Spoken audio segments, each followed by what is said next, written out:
Friends, my name is Ashish and in this video we are going to study your class 12th chapter number 9 after apple picking. It is a beautiful poem written by Robert Frost. It shows how man is trapped in the utilitarian ways and cannot enjoy the beauty of nature because he is so busy, he is so work weary. So let's start the poem and we will see. The name of the poem is After Apple Picking. सेवफल चुनने के बाद क्या होता है।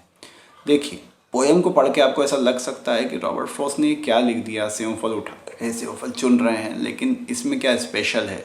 यहाँ पे बता रहा है कि इंसान पैसा कमाने की दौड़ में इतना ज़्यादा अंधा हो चुका है कि वो नेचर को एंजॉय करना नहीं चाहता है। वो रातों को अपनी नींदें नहीं ले पा रहा है, इससे उसका स्वास्थ्य बिगड़ रहा है।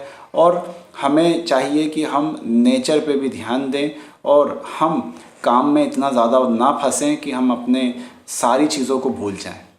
Let's start. My long two-pointed ladder is sticking through a tree towards heaven still. आप देख सकते हैं कि वो कहता है कि मेरी जो सीढ़ी है ना, जो कि 2 पॉइंट लेडर है, आप देख सकते हैं चित्र में आपको दिख रही है सीढ़ी 2 पॉइंट लेडर है वो, है ना। और वो एक पेड़ से लगा दी गई है। भाई सेवफल चुनना था, ये पेड़ है, उससे सीढ़ी को इस तरह से लगा दिया गया ताकि सीढ़ी पे चढ़ के वो सेवफलों को तोड़ सके। वो कहता है कि भाई ये स्वर्ग तक जा रही है ना। देखिए, वो स्वर्ग तक तो नहीं जा रही है, लेकिन पेड़ इतने ऊंचे हैं, उसका कहने का मतलब है कि मुझे सीढ़ी लगाकर उस पे से फल तोड़ना पड़ रहा है। And there is a barrel. Barrel क्या होता है? लकड़ी का एक, आप पीपा उसको बोला जाता है, लकड़ी का एक बर्तन समझ लीजिए जिसमें वो सेवफल तोड़ तोड़ के रख रहा है। And there is a barrel that I didn't feel. वह कवि कहता है कि एक बैरल है जो मैंने अभी तक फील नहीं किया है, अभी तक भरा नहीं है। Beside it and there may be 2 or 3 apples I didn't pick upon some bough. यहाँ पे BOUGH जो है वो डाली यानी कि ब्रांच के लिए यूज़ करा है। उसने कहा है कि इसके अलावा हर पेड़ पे से 2-3 सेवफल ऐसे हैं या डालों पे से सेवफल ऐसे हैं जो मैंने अभी तक तोड़े नहीं हैं। क्यों नहीं तोड़े? क्योंकि भाई दूर होंगे, सीढ़ी उतना तक जा नहीं रही होगी, इसके हाथ वहाँ पहुँच नहीं रहे होंगे, इसलिए उसने वो अभी तक कुछ तोड़े नहीं हैं। But I am done with Apple picking now. लेकिन अब मैं सेवफल चुनने के काम से थक चुका हूँ, पक चुका हूँ। Essence of winter sleep is on the night. और वो कहता है कि बिल्कुल सही बात है, मुझे मेरी फेवरेट लाइन है ये कि ठंड का असली मज़ा तो रात को सोने में है। बिल्कुल सही बात बोली है उसने। The scent of apples I am drowsing off. वो कहता है कि इतने ज़्यादा मैंने सेवफल चुन लिए हैं कि अब सेवफल की सुगंध मेरी नाक में आ रही है, तो मुझे नींद आ रही है उसके कारण। आई एम ड्राउजिंग ऑफ, मैं तो बिल्कुल ऊँग रहा हूँ, नींद ले रहा हूँ। आई कैन नॉट रब the strangeness from my site. वो कहता है कि मैं अगर सोने की कोशिश करता हूँ और इवन सपने भी आ जाते हैं मुझे, तो मैं अपनी आँखों से अजीब अजीब चीज़ें जो है वो अपनी आँखों के सामने से हटा नहीं पाता हूँ। मेरे सपनों में भी मुझे बहुत अजीब अजीब सेवफलों के ही सपने आते हैं। I got from looking through a pain of glass, I skimmed this morning from the drinking ट्रॉफ। वो कहता है देखो भाई, ये जहाँ पर रहता है ना, वहाँ पे बाहर एक पानी की छोटी सी होद बनी हुई है जिसमें से ये पानी पीता है। ऑब्वियसली यहाँ पे नल नहीं है ना, नल नहीं आते थे उस समय, बहुत पुरानी पोएम है। तो वो कहता है कि वह जब मैं पानी पीने के लिए बाहर जाता हूँ तो इतनी ज़्यादा ठंड है कि पानी के ऊपर एक परत सी जम गई है। वो जो पानी जहाँ से इसको होद में से पानी पीना था उसके ऊपर एक लेयर सी जम गई है।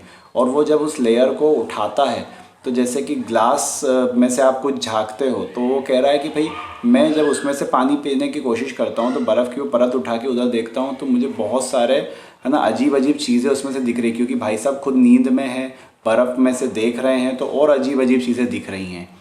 आई स्किम्ड है ना, वो कहता है I got from looking through a pain of glass. मैं ग्लास के टुकड़े में से उसे देख रहा हूँ, तो टुकड़ा तो तोड़ के रखा नहीं होगा, तो ऑब्वियसली उसका मीनिंग यहाँ पर बर्फ़ की उस पतली परत से ही है। ठीक है। और I skimmed this morning from the drinking trough and held against the world of hoary grass. मैं आज सुबह जब उठा तो मैं उस ट्रोफ में से पानी पीने गया था और मैंने ये सब कुछ देखा। And held against the world of hoary grass. वो कहता है कि घास पे भी बर्फ़ जमी हुई थी जो उस पर पिघल पिघल के गिर रही थी, टूट रही थी। But I was well upon my way और to sleep before it fell. लेकिन इससे पहले कि वो गिरती, है ना, मैं सोने ही जा रहा था। And I could tell what from of my dreaming was about to take. और मैं आपको बता सकता हूँ कि मेरे सपनों में मुझे क्या आने वाला था। Magnified apples appear and disappear. बड़े बड़े सेवफल आ रहे हैं, जा रहे हैं, क्योंकि भाई साहब को नींद आ रही है, सपने भी उसको वही आ रहे हैं और इतना ज़्यादा काम है कि वो सो भी नहीं पा रहा है। Stem and and blossom and, मुझे कोई फलों, है ना, कोई डालियों पे लगा हुआ, कोई फूलों के रूप में बनता हुआ मुझे सिर्फ सेवफल दिखाई दे रहे हैं सपनों में भी। And every fleck of russet showing clear fleck of russet, सेमोफलों पे वो जो रेड कलर और ब्राउन कलर के है ना जो छोटे छोटे हिस्से बन जाते हैं, उसके लिए वो flake of russet word use करता है कि मुझे वो सब कुछ क्लियरली दिखाई दे रहे हैं सपनों में। My step arch not only keeps the edge, वो कहता है कि अगर ये डाली सीढ़ी है, सीढ़ी पे वो तलवा रख के खड़ा हुआ है, तो ये जो तलवा है पाँव का उसके, वो लगातार दर्द कर रहा है, वो लगातार दर्द में है। It keeps the pressure of a ladder round, उसका क्योंकि प्रेशर जो है वो लेडर पे बिल्कुल लगातार बना हुआ है।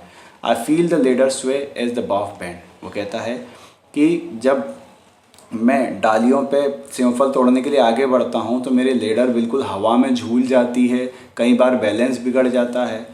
And I keep hearing from the cellar bin the rumbling sound, और मुझे बिल्कुल रम्बलिंग साउंड आता रहता है ना, जो कि लगातार बना हुआ है। Of load and load of apples coming in, अभी तो इतने सारे सेमफल हैं जो मुझे तोड़ना बाकी हैं, जो अभी आए चले जा रहे हैं, मेरे चारों तरफ सिर्फ सेमफल की खेती फैली हुई है।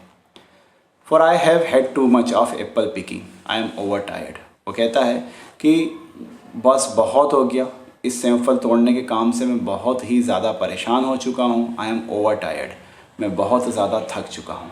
Of the great harvest I my self decide, हालांकि मैं हमेशा से चाहता था एक बहुत अच्छी फसल हो, एक ग्रेट हार्वेस्ट हो, मैं हमेशा से खुद चाहता था, अब हो गई तो परेशान हो गया हूँ मैं।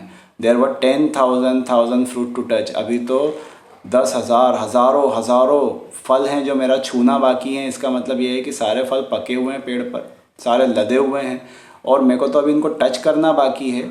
इतने सारे फल तो तोड़ना है, इतने तोड़ लिए हैं, नींद भरपूर आ रही है, ठंड बहुत ज़्यादा है, काम बहुत ज़्यादा है। अगर नहीं तोड़ूंगा ये फल तो ये पके हुए हैं, ये गिरेंगे और ख़राब हो जाएंगे और कोई काम के नहीं बचेंगे, फिर मेरी फसल बर्बाद हो जाएगी, तो भी बैठ के रहूँगा।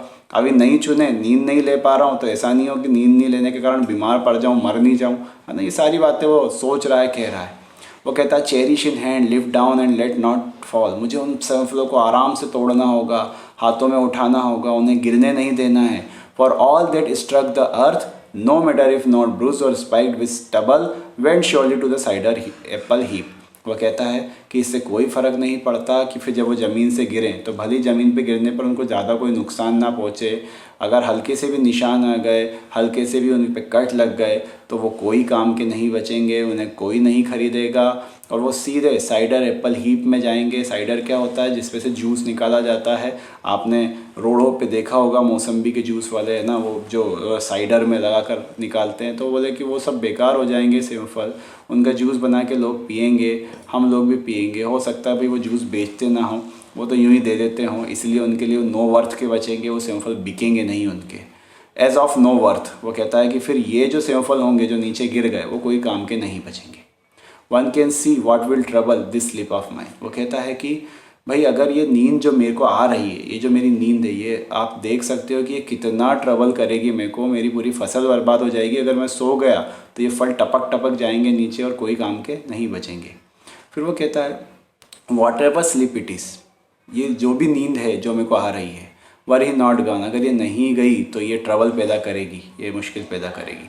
The woodchuck could say whether it's like his long sleep, woodchuck एक पक्षी होता है जो कि हाइबरनेशन में जाता है। हाइबरनेशन समझते होंगे आप, हाइबरनेशन का मतलब होता है एक ऐसी नींद जहाँ पे भालू जाता है और भी कुछ पक्षी होते हैं। ये ठंड में जब बहुत ज़्यादा बर्फ़बारी होती है तो ये 4-4, 5-5, इवन 6 महीने तक खा पी के सो जाते हैं, 6 महीने तक सोए रहते हैं। उसके बाद काफ़ी कमज़ोर पड़ते हैं, फिर से खाना खाते हैं, और ये हाइबरनेशन की प्रोसेस कहलाती है, जिसमें लंबे समय तक ये पड़े रहते हैं। तो वो कहता है कि ये कोई वुडचक जैसी हाइबरनेशन की नींद मुझे नहीं चाहिए कि मेरे को कोई बहुत ही लंबी नींद की ज़रूरत हो। As I describe its coming on, और जैसा कि मैंने कहा कि मुझे नींद आ रही है, और जस्ट सम ह्यूमन स्लीप, वो चाहता है कि सिर्फ एक इंसान को जिस नींद की ज़रूरत होती है, जिस नींद से उसको वापस एनर्जी मिलती है, वो अपनी एनर्जी रिगेन करता है, उसे सिर्फ वो जो ह्यूमन स्लीप है वो चाहिए, उसके अलावा उसे कुछ नहीं चाहिए।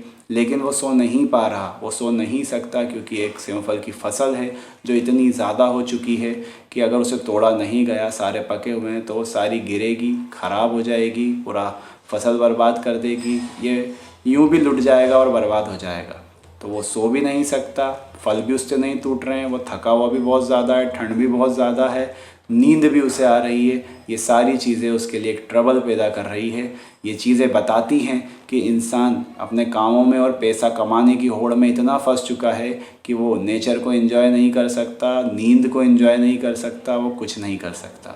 सो it is the beautiful poem written by Robert Frost. Thank you for watching it.